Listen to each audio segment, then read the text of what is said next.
Welcome back, guys. We have more of the Nancy Drew mystery, The Secret of Shadow Ranch. We met Nancy and her two friends, and her friends' cousins and aunt and uncle. Aunt and uncle owns a ranch, and there's a mystery surrounding it. Weird stuff has happened. They saw a phantom horse, and there's people trying to get rid of Nancy, kick her out. So, I think we left off with someone grabbing her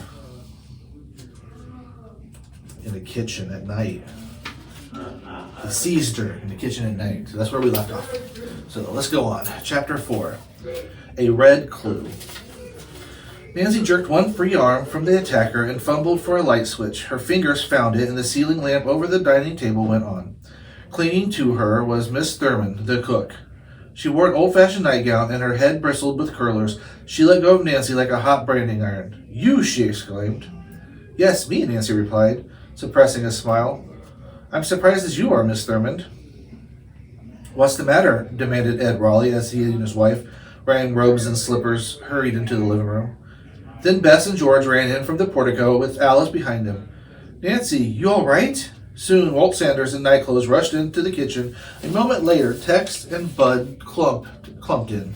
Nancy wondered where Dave and Shorty were. "Bud and I were on watch," said the red-haired cowboy, "and we're checking the stable when we heard the ruckus. What's up?" Miss Thurman told her story. She had been asleep in her room in a small extension off the kitchen when she had been awakened by someone coming into the kitchen through the screen door. "I sleep light," she explained.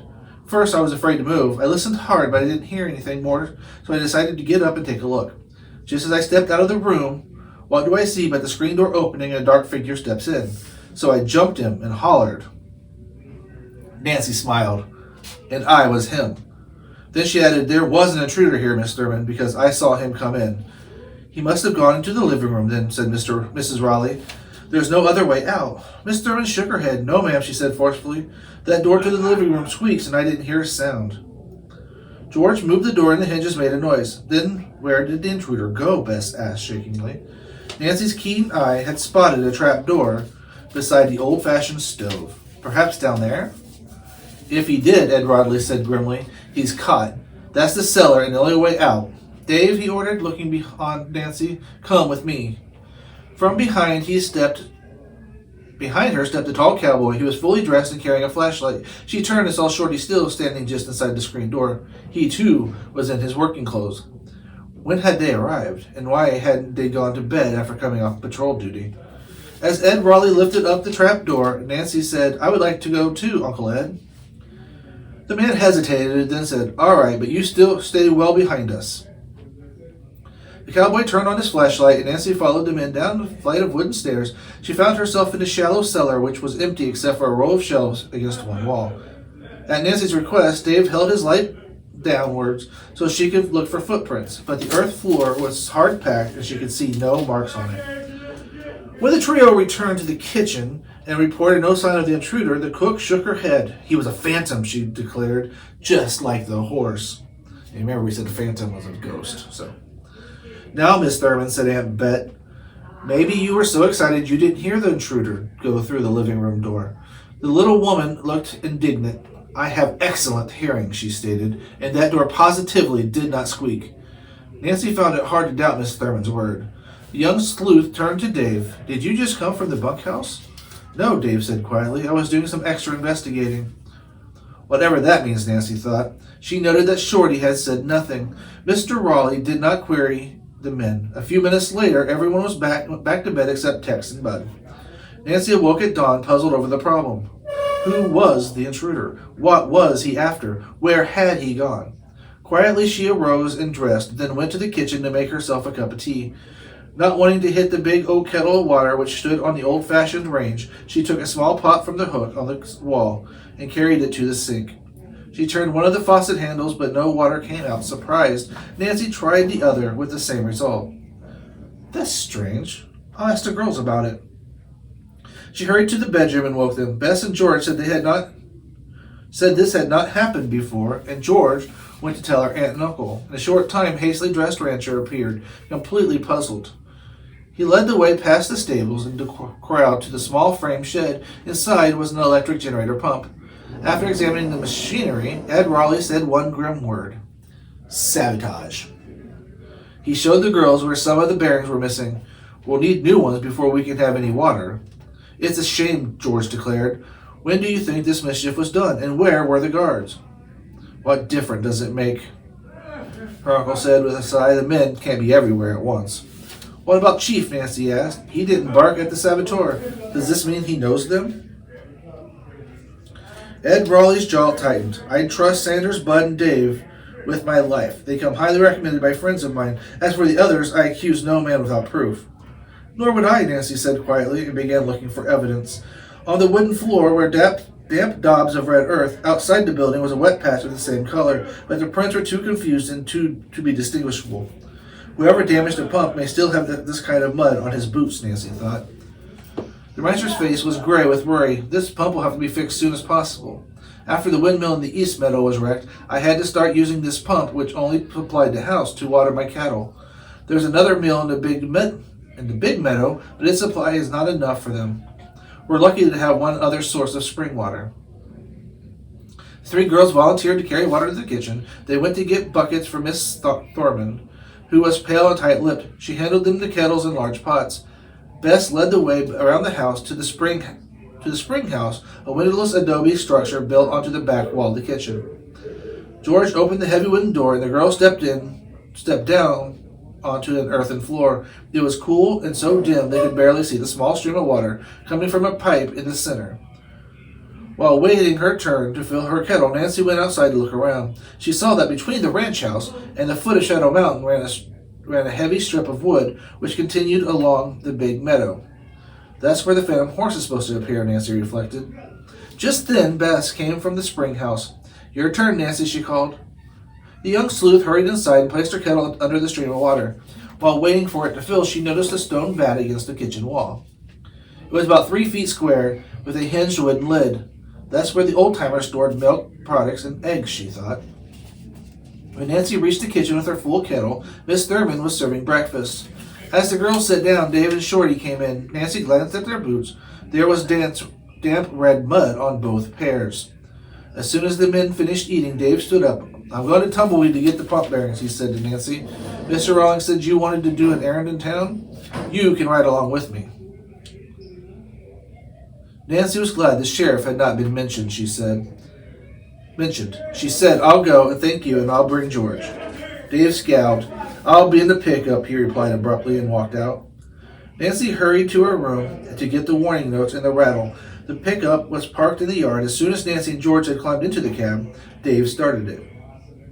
Without saying a word, he drove out the ranch gate and turned onto the dirt road which stretched down the valley. The girls appeared to be relaxed, but they could not rid their mind of a distrust of Dave. Once he caught Nancy looking at his shoes. Yes, Miss Detective, he said. That's mud from outside the pump house. I was up before dawn this morning, and I thought I heard a noise there. I didn't find anyone, though. Must have scared off the pump wrecker, but he came back later. George asked why Dave was up so early, but he did not answer or speak again until they reached a small town of old-fashioned frame buildings. The cowboy parked his pickup on the main street. I'll meet you here in a half hour, he said as he swung out the truck. Nancy and George saw him go to the hardware store several doors away. Before them was a building with a sign. Sheriff.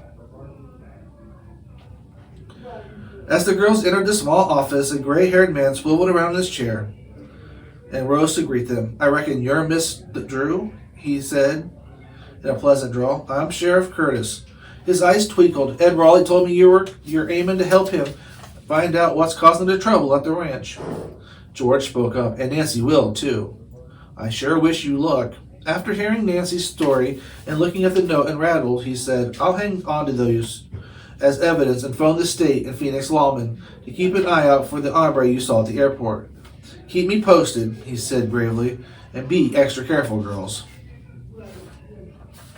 Nancy thanked him, and the callers left. They still had 20 minutes to spare. George said she wanted to purchase a cowboy kerchief in the general store, so Nancy strolled along in the shop and looking in shop windows. The town seemed almost deserted, and many of the stores were not open yet. Ahead, in the center of the street, grew a large cottonwood tree with a wooden bench built around the trunk. Nancy walked to it and was about to sit in the shade when her eyes was caught by a small stack of Indian baskets outside the shop marked Mary Dear Gifts. Nancy crossed over to look at them, then glanced through the window, startled at what she saw. Nancy almost screamed out. The shop was empty except for a man with a black kerchief covering his face to his eyes. He was crouching in front of the open glass case, scooping jewelry into a paper bag. Heart pounding, Nancy looked up and down the street for help, but there was no one in sight. Boldly, she stepped in the open door of the shop. "Drop that bag," she ordered. With a startled gasp, the man whirled, then charged straight at her. Okay, that's the end of that chapter. So, Nancy, she wasn't caught by her anybody. It was just someone thought she was a bad person breaking in, grabbed her, and she thought she saw someone, and they figured out that the person probably went down to cellar, but they didn't see anyone. But what happened to the water the next morning? Someone destroyed the water pump. It was sabotage, as the uncle said. So they had no water to use in the bathroom. But they found a clue that there was the red mud. Did anybody have red mud on their shoes that they found?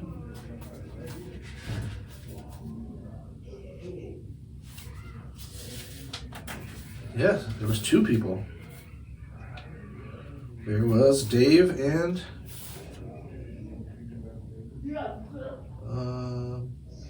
Shorty.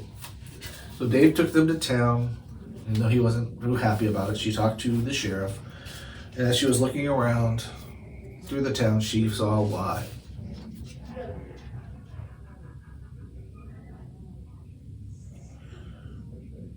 She saw somebody stealing something from Mary Dear's Gifts. And when we stopped reading that chapter, the man whirled and then charged straight at her. Okay, so we're on to chapter 5. Desperados' Gift. Thinking quickly, Nancy jumped aside and toppled the tower of baskets into the thief's paths. With a cry, he stumbled among them and pitched forward, the bag of loot flying from his hand. "Help!" shouted Nancy as she ran into the street and picked up the paper bag. "Sheriff!" The man scrambled to his feet and, kicking the basket aside, darted into a narrow passage between the two stores. At the same time, a young Indian girl and a man ran from the coffee shop next door. "What happened?" cried the girl. "I'm Mary Dear." Quickly, Nancy told her about the thief. "My shop robbed?" she exclaimed. "Almost robbed," said Nancy, smiling and handing over the brown paper bag. As the girl thanked her warmly, George, Dave, Sheriff Curtis, and a few merchants ran up. Nancy repeated her story rapidly and described the thief. He wore a black kerchief over his nose and mouth, was in shirt sleeves, and had on the dark trousers. As the men dashed into the passage where he'd vanished, Nancy turned to the Indian girl. She was wearing a vivid red beaded dress and had a glossy black braid over each shoulder. Nancy introduced herself and George. Gratefully, Mary Dear said, "You were wonderful to get this back for me, Nancy. I would like to give you a reward." "That's not necessary. I'm glad I could help." Mary Dear invited the girls into the shop, which was cool and smelled of leather goods. To one side stood a long glass case containing shelves of jewelry. One front panel was open and shelf was empty. "There's no lock on the case," Mary exclaimed. "I guess I shouldn't have left the shop open, but I never expect customers this early." Then she added, "Where are you from? You don't sound like a Westerner." Nancy explained that she was a visitor at the Shadow Ranch. The Indian girl smiled. "Then I have the perfect reward for you." She reached into the paper bag and took out a small gold object. It was a lady's old-fashioned watch on a fleur-de-lis pin. "How beautiful!" Nancy exclaimed. "But I can't accept it. Surely you can sell the watch." Mary Dear shook her head. "This is not for sale. I had it on display in my antique jewelry case. Since you are from Shadow Ranch, it shall be yours." "But what has the ranch what has the ranch to do with it?" Nancy asked, curious. The Indian girl exclaimed that the watch had been a gift to Francis Humber from her outlaw sweetheart. "Here is his initial," she said, and pointed to a V and the date June 1880 inscribed on the back lid. Then she turned the watch over and showed Nancy a heart inscribed on the front. "That was Valentine's symbol," said Mary Dear. "Legend says he used it on personal belongings like his belt buckle and rings, and even the brand on his horse was a heart." "He sounds like a romantic man," remarked Nancy. Mary agreed. He left Frances the treasure. She went on, but she never received it. A treasure? Nancy said. What was it? Mary shrugged. Valentine was merely stated that his personal fortune would go to Frances and her heirs. The will did not tell where or what the treasure was. Some believe it was hidden on Shadow Ranch. Nancy's heart leapt with excitement. Maybe this could explain the sabotage at the ranch.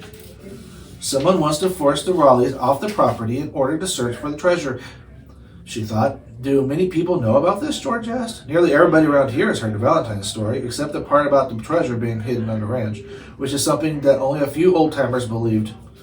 Mary shook her head. I doubt that the present owners of the Shadow Ranch has ever heard about it. Carefully, Nancy examined the gold watch. Perhaps there was a clue to the treasure in it. She pressed her nails against the edge and opened the lid, revealing the worn face of the watch. It still works, said Mary. The back lid opens too. Nancy was disappointed to find that there was no picture or inscription inside either place. Where did you get the watch? She asked. It was in a box of things I bought at an auction, the Indian girl replied. She exclaimed that the items had belonged to an old resident of Tumbleweed, Miss Melody Phillips, who had been a girlhood friend of Frances Humber. She died in the East, and her parents, who still lived on the ranch, gave these mementos to Miss Melody. I know this history because it was written on the cover of the box. You still have that? Nancy asked eagerly. The Indian girl shook her head regretfully. I threw the box and the other items away since they were worthless. You must take the watch, Nancy, she added earnestly. Please? Not wanting to hurt the girl's feelings, Nancy consented, and as she was thanking her, Dave strode into the store. He reported that the thief had not been caught. Sheriff says he'll keep an eye out for him, Mary. That's good, the young shop owner said, then showed Dave the watch. I'm giving this to Nancy, she added, and repeated the history of the timepiece. Dave seemed to be interested and examined the watch closely. When he returned it, Mary pinned it shyly to Nancy's blouse. As the girls were leaving the shop with Dave, Nancy noticed a small pastel drawing propped up on the counter. What a beautiful scene, she remarked. Mary said it was the work of an artist who lived on the Shadow Mountain. Struck by the lovely western landscape, Nancy bought the picture. When the group walked outside, Nancy saw a tall man in a black jacket and pants, seated on the bench under a cottonwood tree. He wore a black 10-gallon hat, and his light brown eyes followed Nancy as she passed him. It seemed to her that his gaze was fastened on the watch. Could he be the frustrated thief? He might have left his coat and hat somewhere, Nancy reasoned, and put them on again after his escape. But why should he be interested in the watch unless he's after the Humber treasure and hoped to find a clue in it? As Dave drove out of town, Nancy saw the tall stranger staring at them. The name of the ranch is on the side of the truck, she thought uneasily. If the man is after this watch, he'll know just where to find me. Halfway to the ranch, the girls pointed out Indian cliff dwellings high on the mountain slope. Nancy asked if this was the area once owned by the Humbers, and Dave nodded. Good place to look for curios like pieces of pottery, George remarked. You girls stay away from there, he advised sharply. When Nancy asked why, Dave explained that the stairs leading up from the valley floor were worn and broken. Very dangerous, he said.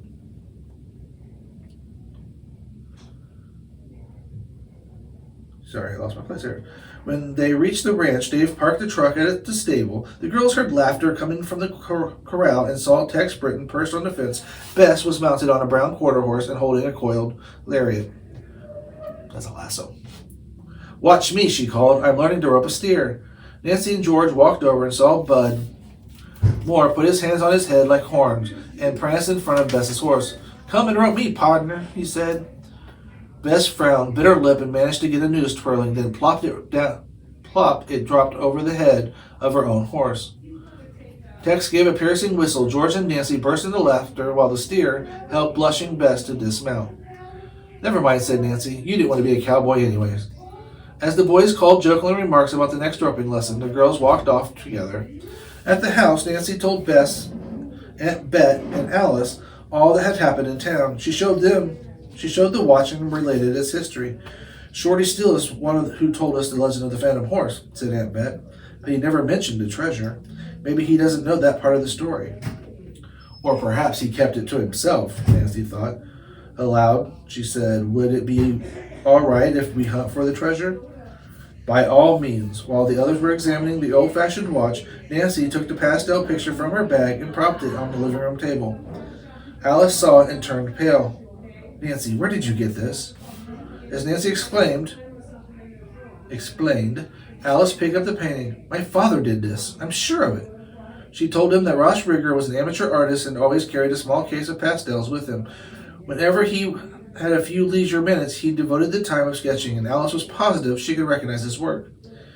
We must find the artist, she said. I just know he's my father. The others could not help feeling that Alice was clutching at straws. Nevertheless, Aunt Bet offered to take her young niece to town the next morning to question Mary Dear. That night, after supper, Nancy slipped into a heavy jacket and took a flashlight and went for a walk alone. She made her way past the stables, the kitchen coops and corral, to the edge of the big meadow. As she stood thinking, the wind whistled down the valleys and tossed the tree tops. Chief came padding over the stables and nuzzled her hand. Nancy turned and looked back. There was a light shining through a crack in the spring house wall. Who'd be there now, she wondered. As she hurried to investigate, one foot stepped on a large twig. Crack! In a moment, the light went out. Her sleuthing instincts aroused, Nancy tiptoed to the door, pulled it open, and shone her light inside. Empty. A shiver ran up Nancy's spine. It was impossible. She walked away slowly, puzzling over the incident. Suddenly, a long, weird whistle sounded in the direction of the meadow. From among the bordering trees, as if in response to the whistle, galloped a white, filmy horse. The Phantom. Okay, well, that's where sorry, that's the end of that chapter. Interesting, right? A lot happened in that one. We saw someone get robbed. She got a gift of a watch, learned about the lesson of the treasure. Talked about the cliff dwellings up on the hill. Find out, we think the artist of the picture she bought might be Alice's dad. And we got to see finally the white filmy horse, which was the Phantom. So, we'll read the next chapter. Chapter 6, Shorty's Shortcut. For a moment, Nancy froze at the sight of the ghostly steed galloping across the meadow. Then she raced towards the fence, calling the alarm. At the same time, a yell came from the stable. Phantom! Phantom! It was Shorty's voice. Saddle up, everybody. There was answering shouts as the cowboys appeared on the run, dashed to the stable. The other girls rushed up to Nancy, who was staring intensely over the fence into the meadow. Chief joined the excited group. He began barking and made a beeline for the phantom horse, which had turned and seemed to be floating towards the far end of the meadow. Soon, the mounted ranchmen thundered out of the stable. Shorty took the lead. Come on, this time we're going to run that critter to earth. But the phantom horse was already far ahead of the pursuers. Only the dog was getting close. As the girls watched, the eerie figure reached the stand of trees at the far end of the meadows, and in a wink of an eye, it vanished. Bess drew a shuddering breath. The ghost gone, right into thin air. Nonsense, George said gruffly. How can anything disappear like that? Asked Alice. It's amazing, Nancy admitted. We should have been able to see it glowing among the trees for a moment. Suddenly she remembered the prophecy that destruction would follow any appearance of the phantom. Come on, she exclaimed. The real trouble is somewhere else. She and all other girls hurried back to the house. All seemed quiet there. A glance into the kitchen showed Aunt Bet trying to calm Miss Thurman. The girls hastened to their rooms with an exclamation of dismay. Nancy stopped in the doorway. The room she shared with the cousins was a shambles. Pillows were ripped, blankets lay on the floor. All the drawers had been dumped. Alice ran next door to her room and came back to say that it had not been touched. Someone wants us to leave Shadow Ranch, all right, George declared. More than that, Nancy said thoughtfully. Someone may be looking for Francis Humber's watch. But only we girls in the Raleighs know Mary Deary gave it to Nancy, Alice objected. You're forgetting the man in town, Nancy said. And Dave. Both were very much interested in it. Well, where is the watch? Asked Bess, looking fearfully. I'm wearing it, said Nancy, under my sweater. Before supper, she had changed to a yellow blouse and skirt with a matching slip-over. While she and Bess and George began to clear up the mess, Alice turned to the kitchen to tell her aunt and Miss Thurman what had happened. They hurried back to help. By the time the beds were made again, the pillows replaced, and the spare ones the men had returned. The phantom got away, Ed Raleigh said gloomily. Chief was at his heels, but he had not come back, and it worries me. I'm sorry, said Nancy. I'm afraid we have other bad news, too. Quickly, she reported what had happened. The purpose of the phantom is clear, she declared. It is to frighten you and attract attention to the meadow, while the real damage is being done somewhere else. If we could only catch the thing, it would surely give us a clue to who is doing all this, Ed Raleigh said, and Nancy agreed. The next morning at breakfast, Dave reported that Chief still had not returned. The phantom got him, poor dog, said Miss Thurman dolefully. Same as it will get us all. As soon as the meal was over, Nancy said she was going for a canter. She put on riding clothes and hastened to the stables, where Tex saddled a handsome bay for her. Nancy was a skillful rider, and she enjoyed the gallop in the meadow, looking for clues to the phantom. But whatever marks it had left had been obscured by the pursuing horsemen. At the far end of the field, Nancy rode into the stand of cottonwood where the strange creature had vanished. Here she found a path which led to the foot of the mountains and up a slope. Had the phantom gone that way? Nancy reined her horse about and hurried to the ranch house, where she rounded up Bess and George. Want to join me in a search party? You bet, her friends chorused. Shorty half offered to lead them. Within half an hour, the four riders were following the path up the mountain. It was steep, high climb, and all was silent except for the crick of the saddles and the clop of the horses' hooves on the stones. Finally, the path leveled off, and they came to a narrow stream, which they splashed across. This is just a creek now, said Shorty, but come one good cloudburst, and it will turn into a roaring flood, so bad only a river horse could cross it. That's the kind you're riding now. They're big and don't get rattled. Know how to swim with the current. Near noon, Nancy suddenly reined up. Listen, she said. Somewhere among the rocks overheard a dog was barking. Apache Chief. Apache Chief? Within a moment, George glimpsed at the roof of the cabin among the crags above. Maybe Chief's up there, she exclaimed. Nancy observed it looked as though the path they were on led to the cabin. I know a shortcut. Come with me, Shorty said quickly. He rode ahead and led them to the side path. He exclaimed to the girls that the other route became impassable further up the mountain. After they had ridden for 15 minutes, Shorty stopped, pulled off his hat, and wiped his forehead with his bandana. Gotta confess, we strayed onto the wrong trail, he shrugged. No use going back up, getting too late. We better make tracks for the ranch. Disappointed, Nancy and her friends followed him along a new trail, which eventually rejoined the first path. They reached Shadow Ranch in mid-afternoon. When they dismounted in front of the stable, Shorty said, I'm mighty sorry we didn't find that dog. Nancy replied, So am I. She could not help suspecting that Shorty had pretended to be lost and deliberately kept them away from the cabin. She made up her mind to go back. The three girls discussed the possibility of his having double-crossed him. I'll bet he did, George declared. At the house, they found Alice waiting for them, her face glowing. She cried out. Found Alice waiting for them, her face glowing. Nancy, she cried out. Mary Dear says the artist's name is Burnsy and he lives in a cabin on Shadow Mountain. The older girls exchanged meaningful looks. Alice, Nancy said happily, I think I know where it is. Well, we'll go tomorrow. Maybe we'll find Chief, too. That night, Alice came to the girls' room. She was puzzled. If the artist was her father, why was Chief with him? I wish I could answer, said Nancy. And Alice, dear, please don't get your hopes too high. It may not be the cabin where the artist lives, although I have a hunch it's connected with the mystery of Shadow Ranch. As Nancy spoke, she was turning the old-fashioned watch over in her hand. Absently, she ran her fingers along the front edge and suddenly felt a little tiny obstruction. She pushed it, and instantly a thin lid sprang forward. Why, it's a secret compartment, she exclaimed. On the top side of the lid was the small faded photograph of a handsome man with flowing dark hair. That must be Dick Valentine, Nancy cried, and showed it to the other girls. In the next frame, to the picture of the man, was a tiny corner from another picture. That one's been torn out, said Alice. It must have been a photo of Francis Humbert, Bess observed. Carefully, Nancy removed the old picture, and on the back in faded ink was the initial V. In tiny script, under it was the words Green Bottle Inn.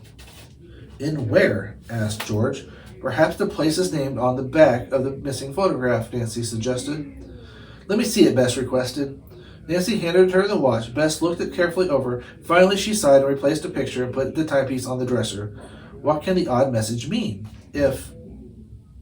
At that moment, the girls heard a dog whining. It came from somewhere in the darkness beyond the portico. Alice jumped up. Listen, she exclaimed. Maybe that's Chief. Okay, so that's where we are going to stop on this video. So Shorty's shortcut, which is the name of the chapter, turned out to be not a good thing, right? So they suspect that he did that on purpose so they couldn't see the cabin. But Alice found out that the artist of the picture that she thinks was done by her dad lives in a cabin on Shadow Mountain, which they just found Shadow Mountain, so maybe they're connected. But we don't know yet because we never got that far. But we did hear a dog whining at the end, which could be Apache Chief. So I guess we'll find out in the next video. So until next time, we've been reading and we'll continue to read The Secret of Shadow Ranch.